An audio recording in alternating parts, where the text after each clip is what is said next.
Okay, good.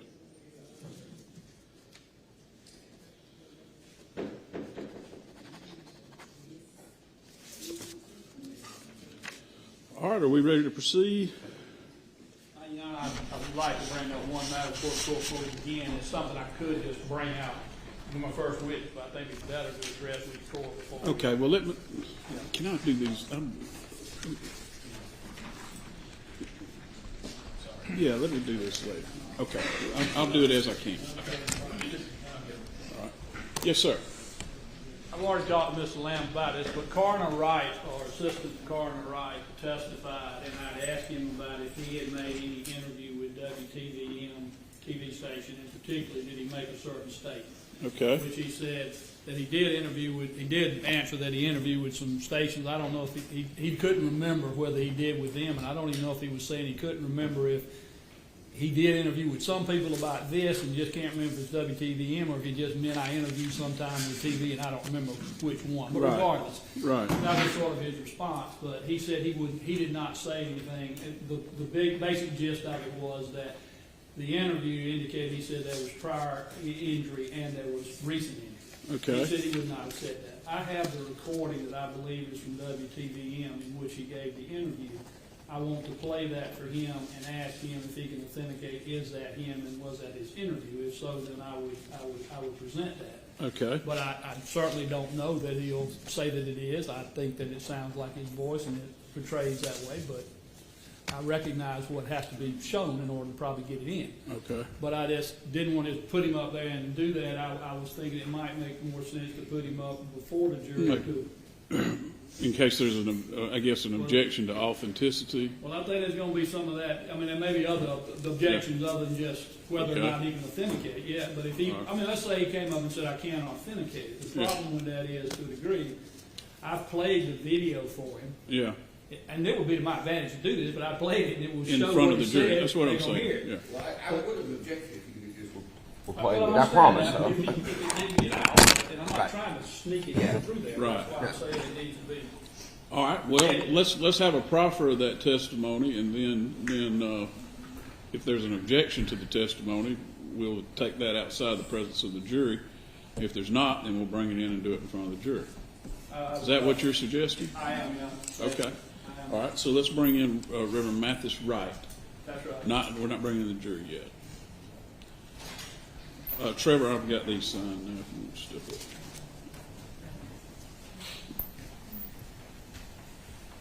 Thanks.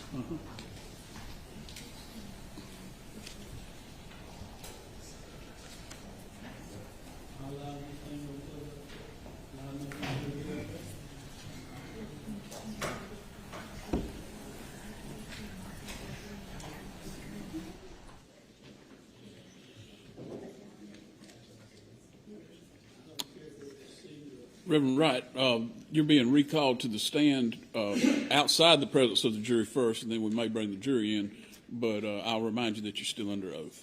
Okay. All right. Thank you.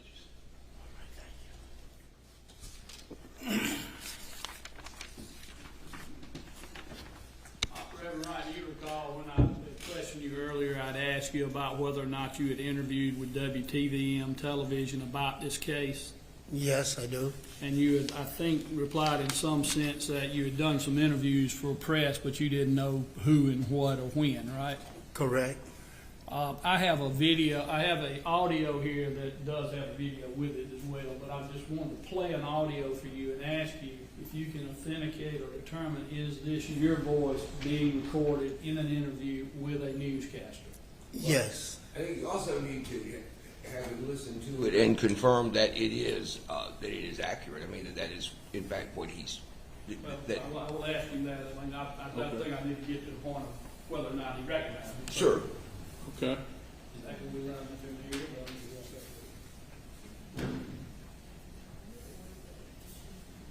Can you play it on the system? That plays audio, right? I think so. It's from the videos that you guys. I'll get a plug in for a minute here. Yeah. The HDMI cable plug in on the ground. No, just take it over there and plug it up. It's not plugged in. It's over there. It's not. Oh yeah. Okay. I'm sorry. I didn't realize you moved it. Yeah.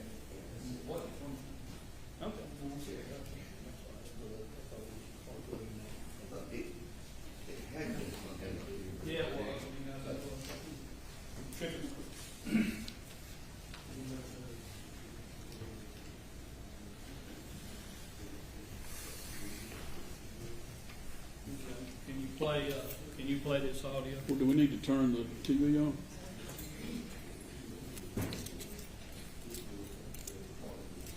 Okay. Looking at trauma, some of it appeared to be, I'm going to say, past history as well as new. So that's why you do the autopsy to determine, was it now or was it something that's been kind of going on for a while? And that is, that voice that you just heard, is that you? That's me, and I did say that. And you recall giving an interview to WTVM from that refresh recollection? Correct. Now, I saw at the first screen, it said there was an interview with the coroner, and it, I believe, had your coroner's name up there. Right, that was his name instead of my name, but that was me. It was you being interviewed. They just were mistaken calling you the coroner and had the wrong name. Correct. So now that I've refreshed your memory, you did at least initially, after having done the coroner's work, grant an interview to WTVM in which you stated what we just heard. Correct. That is what I wish to present. All right. Is there any objection to that testimony? What I think what he testified to before was that he didn't remember making the statement, which isn't an impeachable statement, really. You know, he could refresh his recollection, which he would have done now. And I think that what he needs to do first is just ask him, you know, did you make a statement to WTVM in which you said that there was some appearances of past and All right, let me just look. whatever, and Let me look at my notes for just a second. okay, and that's the reason.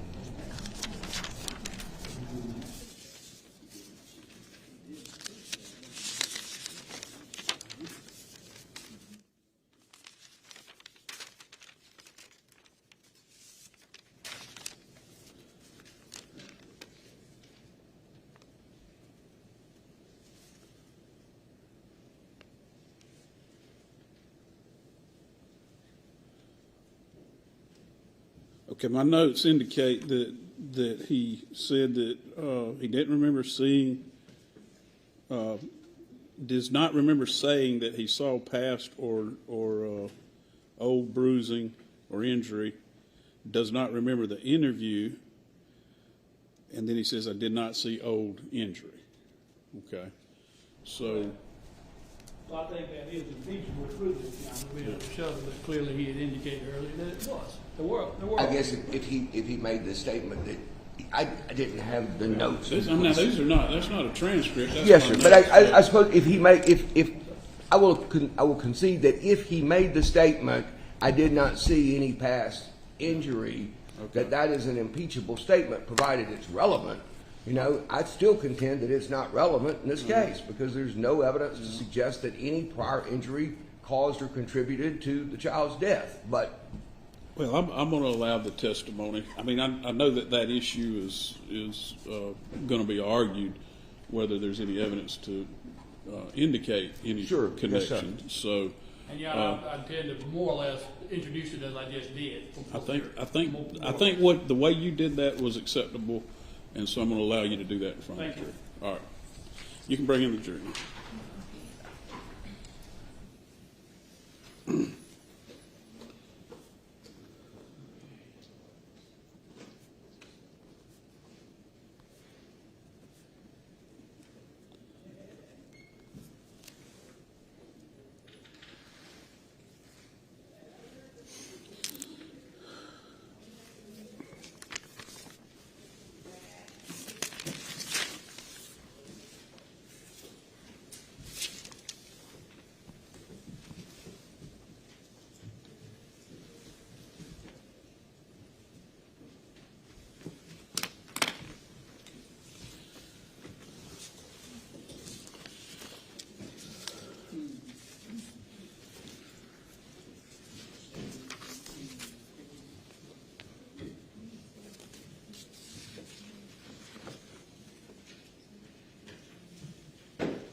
All right, hope y'all had a good lunch.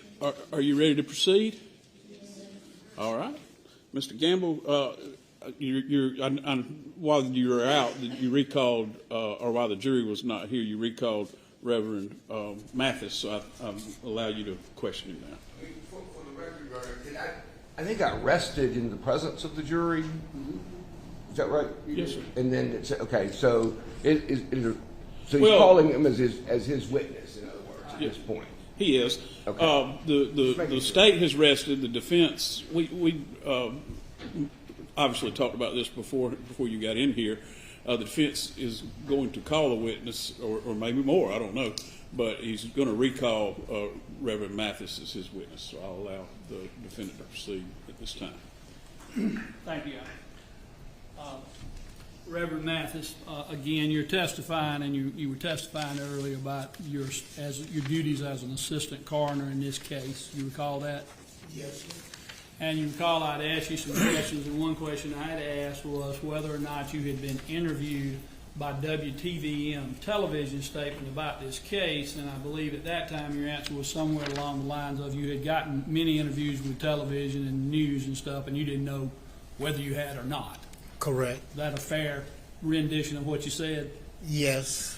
And then I had asked, though, about whether or not you had said that there were prior injuries to the child as well, old injuries versus new injuries, and in some way or another, I think you had said that you did not believe there were any old injuries. Correct. And I'm going to ask you now if this recording that I'm about to play for you refreshes your memory, and also if you first recognize the voice on this video as I play it as being yours, okay? Correct. And we've already looked at this one time, haven't we? Yes, we have. Okay, so if you would just please play In it. that trauma, some of it appeared to be, I'm going to say, past history as well as new. So that's why you do the autopsy to determine, was it now or was it something that's been kind of going on for a while? Now, that appears to be a voice of someone saying that. Was that you? That was me. You recognize now, you recall having given that interview? I do. The And channel 10. in giving that interview, I see on the screen it says on the phone Clifford Walton. Who is Clifford Walton? He was the coroner, and I was the deputy coroner. So they're interviewing you, but in their reporting they were in error in listing him as the person that's talking right then, Correct. because it was you. Correct. And so does that refresh your memory that at least on that day you said there was prior injury as well as new injury? Objection, Your Honor, that mischaracterizes what he said. He said that there appeared, that some of it appeared to be past history. Then he did not, I don't think he used the word injury. Okay. Mischaracterizes it. Not trying to mischaracterize it.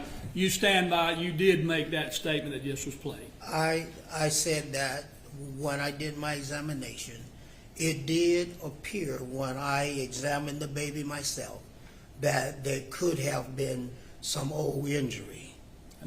And that newscast seems to say, it says published January 23rd, 2024, so does that seem like an accurate time period for when it was given? Probably was, if that's what it says. Okay. That's all the questions I have for this witness, Your Honor. All right. Any cross-examination? Just briefly, All right. Reverend Wright, did I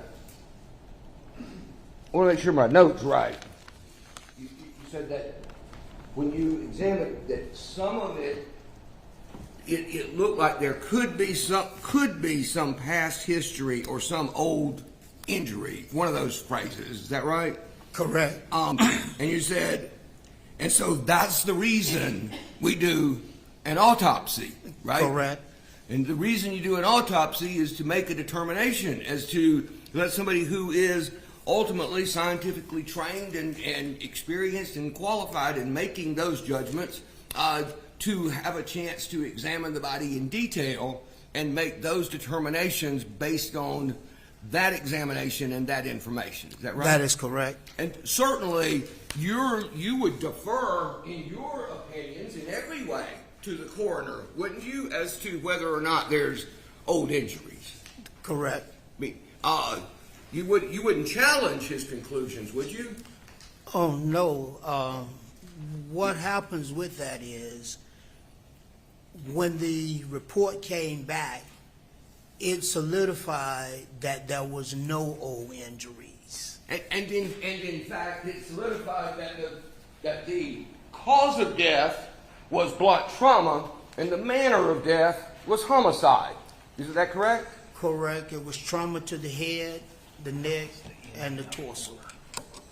The medical examiner, the autopsy result. We're talking about the autopsy results. Right. Yes, This is the report that comes back to me after I had did my personal evaluation. Perfect. Thank you, sir. Any redirect? No, Your Honor. May Reverend Wright be excused? Yes, All right. Thank you, Reverend. You're free to stay or go. All right, Mr. Gamble, you can call your next witness. Thank you, Your Honor. It's the exhibit that he was using. Okay, y'all watch that cord. Yeah, I know, it's gonna get us if we don't watch it, I know it is. I looked real quickly as I was walking. I was looking at it, and it still almost fell over. Your Honor, I would, call Julian Williams to the stand. Julian Williams.